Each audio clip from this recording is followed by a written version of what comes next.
Well, welcome to another edition of the Bo Jackson Elite Commitment Spotlight. We're here with Connor Walendzak of Perrysburg High School and excited to talk about his commitment to Purdue University. He's a 2023 outfielder and infielder.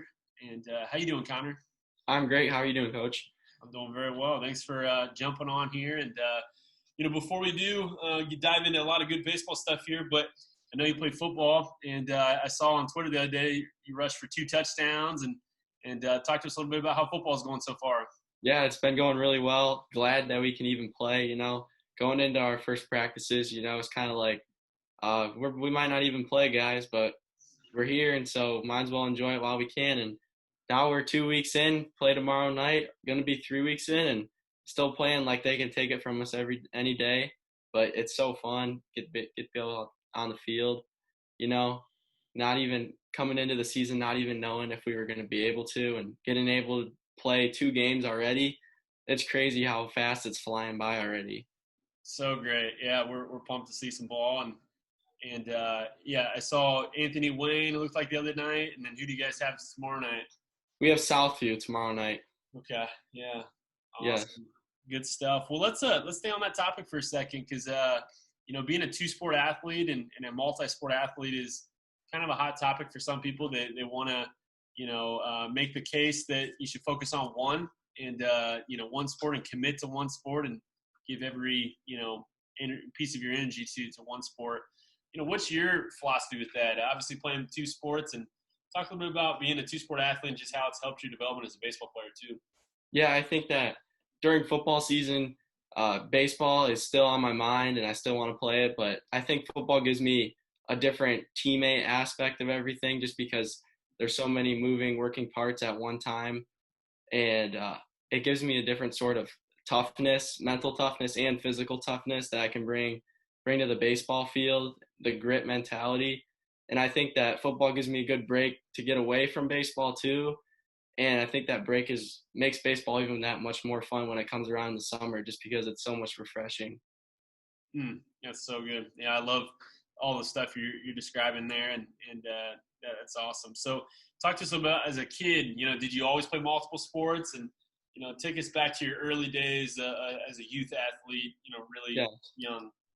Yeah. So I played football, basketball, and baseball all the way through elementary school, and then I started football in third grade. So before that, it was just basketball, baseball, and then once I got into third grade, I really loved football, and I knew like I want to do this. And basketball wasn't working for me anymore. I didn't like it as much as football and baseball. And I kind of knew that with baseball ramping up and football ramping up, that it would be really hard to be able to get basketball in there and still be able to play and get developed over the winter for baseball and for football in the weight room. And playing football and baseball, it's been my passion since ever since I started playing both of the sports. I just knew that those two were for me, and I've ran with it ever since. So good. Let's give us some background with your family. Is it do you have siblings, and is it a Yeah. sports family as a whole, or what's that look like for you guys? Yeah, so I have one sister. She's a gymnast. Wow. So yes, so she's really athletic too, and she loves sports. She's a big gymnast. And then my dad played baseball at Bowling Green, so he brought a lot of the baseball to me and introduced me at a really young age. Baseball was the first thing I ever did. And then my mom, she played lacrosse and basketball, and so we all like our sports here in the Walendzak household, and we get our good amount of time doing them too. So cool. Yeah, I mean, my goodness, that is certainly an athletic family, and so cool to hear. So, talk a little bit about just the support you had from your parents through this process, and your sister, and just what that was like navigating as a family. You know, pursuing collegiate baseball and making decisions and all that good stuff. Yeah, they have been so supportive of me, and they've supported everything I've done and all the decisions and I've made and all the work I've put in, and they've sacrificed so much for me, and I'm really appreciative of it. It's crazy to think that they sacrificed that much for me. It's really, really awesome. And I think that having them with me through the whole process and my decision making, they were really helpful with me knowing that what I wanted to do and what I wanted to get out of college and playing college baseball, they really helped me make my decision. And coming through this COVID year, I didn't really know if recruiting was going to happen, and I didn't know if it was going to happen for me.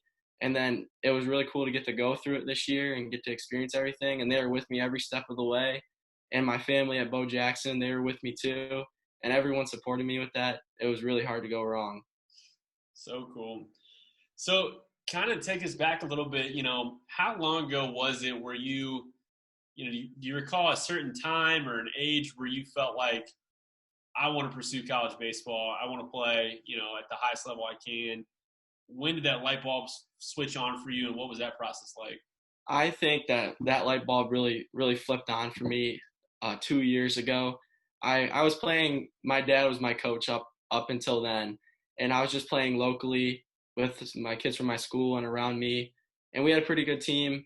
We played really good tournaments and everything, but still getting out there and getting to show coaches what you have and playing top of the line competition, getting to develop. So I played for Ohio Elite last year, and I think that year was when I knew that this is what I wanted to do. And then coming to Bo Jackson really helped me succeed, and they held me every step of the way. So cool. Yeah, that's awesome. So, you talk about the journey, a multi-year process, and with any pursuit like this, it's not always positive, and it's not always, just jumping from encouraging experience to encouraging experience. Yes. Talk to us a little bit about, and I know you had some injuries this past winter. Yeah. You even had surgery, and talk to us a little bit about that process and just some of the discouraging parts of this journey, that everyone experiences as you go for what you're going for. Yeah, I think for all of us, there's always going to be bumps in the road. My team having my back this year to support me through that. In the winter, I had my back injury, and then I also ended up, as you said, getting surgery. I needed kidney surgery. So that was a tough thing for me to go through, and bouncing back from that for sure wasn't easy, but everyone supporting me, it really made me feel like, oh yeah, I can do this and I can get through this. And I think the bumps in the road for everyone are all going to be different, but with the encouragement and the support, I think it's bound to happen, and you can make it through it. So good, man. That's some good wisdom right there. Absolutely. So I want to talk about two specific events. Did some research on you, and just remember these events happening with the Bo Jackson organization and hearing about it. So February 9th last year, this is pre-COVID, you participated in the preseason All-State. At that event, you ran a 7:05.60, and you had 83 exit velocity off, the bat, and then you threw it from the outfield at 78. All good numbers and encouraging numbers. But 6 months later, August 2nd at the Future Games, you ran a 6:69.60. You hit 100 off the bat, for exit velocity off the tee, and you threw 85 from the outfield. That's a 6-month gap, and you gained, shaved about half a second off your 60 time. You added 17 miles an hour off the bat, and you added 7 miles an hour from the outfield, and you threw from the infield too, and had about the same type of gain. I assume that type of growth doesn't happen playing Xbox or just hanging out and Netflix binge watching. Talk to me about and tell everyone who's listening to this, in that 6-month period, and there's quarantine in there, there's some downtime in there. Yes, for sure. What was going on for you in a 6-month period to make those types of gains? Yeah, so going along with the kidney surgery, the preseason All-State, I had my surgery exactly, I think it was exactly a month after that. So I knew that I had problems going into that event. And so, going into there, I just wanted to go and compete and show what I got. And obviously I was unhappy with that. Knew that I could do better than that. And I think all quarantine, that mentality of, just put your head down and grind and get better to play a good summer. And the Bo Jackson, the organization, and Coach Onadi and all my teammates, we had weekly Zooms. And I know, Coach, you were on one of them. And we got to have a bunch of guest speakers and really talk to us and help us through quarantine. And I think just working all quarantine and then getting to play all summer against really great competition, I think that was really credit for me jumping like that in 6 months. It's incredible, man. I almost didn't believe it when I saw the numbers, and I'm like, this is an amazing jump, and especially because the numbers you had before weren't bad. They're good numbers too, and you've added, and you mentioned a couple key words I've heard you in this short time period so far: grit and grind, and there seems to be just work ethic, oozing out of your mental state when I hear you talk. What have been some of the key, factors? Is it books you've read? Is it your parents? Is it your family? Is it Coach Onati's influence? How have you kind of taken those, terms and that kind of mantra and just made it your own? Yeah, I think that my parents really instilled that in me at a young age, but Coach Onati this year really preached to us about how, you can always work on something and always get better. And it may not be a huge difference every day, 1% better every day, but you can always get better at something specifically. And that hard work was just instilled in me. And I just think that really helped me this quarantine and summer season. Yeah, and it will continue to help you the rest of your career and beyond. So that's incredible. Let's dive in a little bit to your summer with Bo Jackson Elite and Coach Onati's team, and it's certainly a rare group. I've been involved with some of the Zoom calls that you guys are having and the culture that's being created, and it's pretty impressive and special. I think you were one of three real quick here on your team that committed within the last few weeks, and how much has that experience helped you being with Bo Jackson Elite, being with Coach Onati, being with those guys, and talk a little about this last summer with them? Yeah, this summer was a great summer, super fun, best summer I ever had. I would love to go back to it, obviously, and do it all over again. It was so fun. All of my guys on my team, we all had each other's backs in the ups and downs. In the quarantine, we were all there with each other, just wanting to play. And I think once we got on the field, we didn't take any game or any moment for granted, and we really just played our hearts out all summer. And I think that's why we were such a special group. And Coach Onati, he really taught us a lot of stuff about being a baseball player, but more importantly, developing as a person and as a teammate. The one thing that he said to us all year is be a great teammate in life and in baseball. And I think that all of us being great teammates around each other really helped us succeed. Certainly. Yeah, such good stuff. So, this summer was obviously pretty unique in terms of COVID. And I've said it to a lot of the guys who've committed this summer, but you're an anomaly, man, to make a commitment and in the middle of a COVID summer with recruiting. Coaches didn't get, to go out and see you guys. And, walk us through that process. It's a big summer for you from a recruiting standpoint. Take us back to May when it's looking like, man, they're not coming out to see you physically play. What was going through your mind with that, and how did you handle just COVID recruiting in general? Yeah, going through my mind, I was kind of thinking like, okay, well, maybe not this year, next year, a little bit in my head. But it all started, when they said that the coaches couldn't come to the games and stuff. It was kind of like, okay, well, maybe that'll set things back a little bit.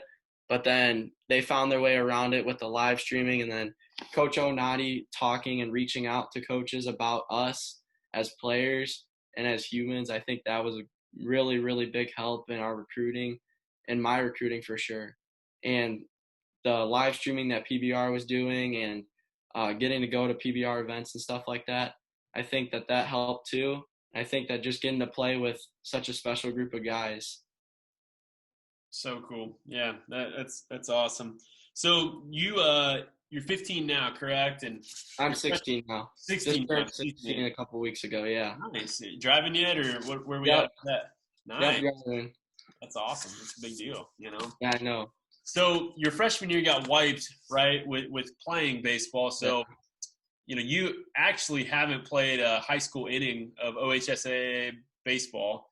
Yeah, that's crazy to think. You're a Big Ten recruit, committed, and talk to us a little bit. There's a lot of talk about the timeline of recruiting.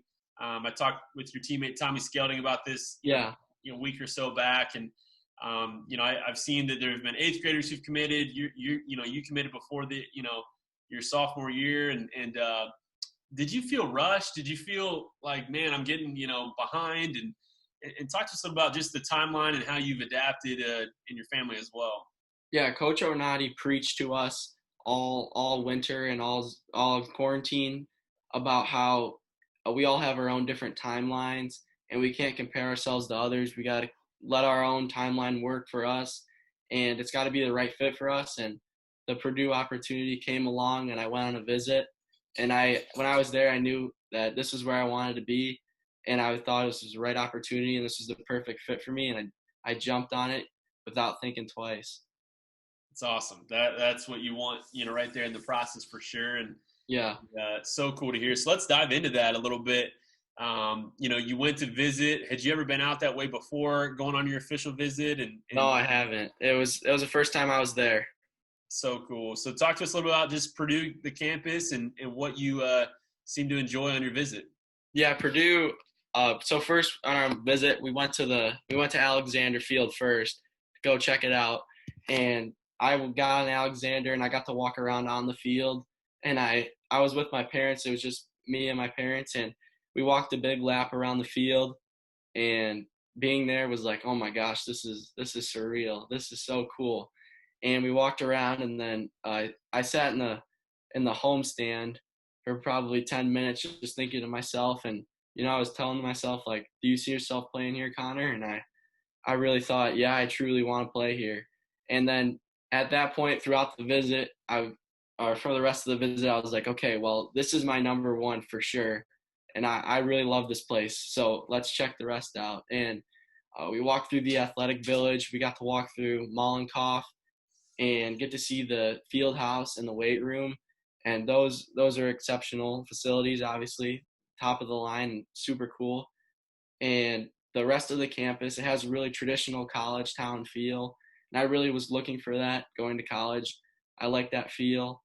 And the academics at Purdue are unmatched, top of the line. And I want to major in biology sciences. And so they have a brand new medical biology department they just built, Discovery Park, and we got to that part, and it's all brand new buildings and same color brick. It still has the traditional feel, and walking around campus, it was beautiful. I knew I wanted to be here. It's so great to hear just kind of your perspective, and I think what stood out to me is the academic side and the campus fit, and you're checking a lot of boxes, and as I heard that, I could feel the excitement, but the exciting thing I could hear was that, only a certain bit of it had anything to do with baseball. You were describing a lot of other things, a lot of things that can get lost in this process. And so I love asking, individuals this, and let's just say worst case scenario happens, and I certainly hope this doesn't happen, but let's say you have a career-ending injury, at some point in your career there and baseball's done. Do you see yourself finishing your academic career at Purdue? Yeah, so I was talking to one of the Purdue baseball players, Evan Albrecht. He's playing there right now. And he told me, Connor, when you're looking at your schools, Connor, you need to look at, if I got hurt right now and I wasn't allowed to play baseball anymore, would you stay at this school or would you not? And when he said that to me, I was really like, oh, wow, that's really deep. But I can totally see myself fitting well at Purdue. And the coaches at Purdue, Coach Goff, he really made me feel at home when I was talking to him. Coach Fouts, we talk every week now, and it's super nice to get to talk to him. And Coach Marks, super nice to me, and they really make me feel at home, and I think that support system there will help me thrive. So great. And let me preface, I certainly hope you don't have a career-ending injury there, and I hope you have an awesome career there and achieve everything you want to achieve on the field. But I love hearing that perspective, and I think it's often lost in this shuffle where decisions are very, short-minded, baseball-driven only, and it plays a big part. And of course, it's going to drive a lot of the decision making. But it's amazing to see someone, with a great head on your shoulders like you have and some wisdom to see a larger picture. So very cool and super exciting about the science, pursuits. And Purdue is certainly no joke in terms of the academic rigor. And it's awesome. It seems like you got a great package there. So one thing I wanted to ask you too, you're one of the top, players in the state in this class, but one thing that continues to come up when I've heard, your name pop up is your versatility on the diamond, your ability to play in the outfield, your ability to play in the infield. How do you envision that going as you move into college ball? And talk to us a little bit about just how you've maintained that kind of versatility. Yeah. Again, not getting jammed in a box that you have to be a certain position, but you're taking a wholesome approach with your development. And talk to us a little about that. Yeah, I think that the versatility obviously really adds the ability to be able to play early, and I think that was really important in my decision. I really want to play early, and I want to be able to help the team, and the versatility will help me do that. And I think remaining versatile on the diamond is just working on both infield and outfield. So, I know that I can get at Bo Jackson, I can get a lot of outfield work in because of the high ceiling, high dome. All the coaches there can hit me fly balls, can do drills with me and everything. I know at home that I can get my infield work in, tennis ball off the garage, and keep my hands up to speed and keep my feet up to speed. And I think that working on both sides of your game, the infield and the outfield, will help me be able to play both. And I think, going into the position thinking like, I own this position, I play this. You can't have any doubt in your mind like, I haven't played this in a while. I'm not sure if I'll do well. Just go out there and have fun. And I think that really helps me. Man, it's great stuff. So, I don't want to keep you all night. You've been just oozing wisdom and great perspectives here. And so we'll put this one kind of on a tee for you. And, let's say you're talking to a room of 8th graders or 7th graders and they're a few years back, or maybe for you, the light bulb kicked on, this is what you want to pursue. What would be some pieces of advice you'd give to them as they would begin to navigate this process? From a baseball side of things, I would tell them to enjoy it because that's how you get the most out of it. And I think this year I enjoyed it like crazy, and I think that's why I developed like crazy too. And if you don't enjoy it, then why play it, And I think that if they enjoy it, then they'll develop. And another thing that they can do is just keep working. You never know when something's going to happen, or you never know when someone's watching. Always do the right thing. Always keep working. And from a recruiting side of thing, don't rush it. Know that it's got to be the right fit for you.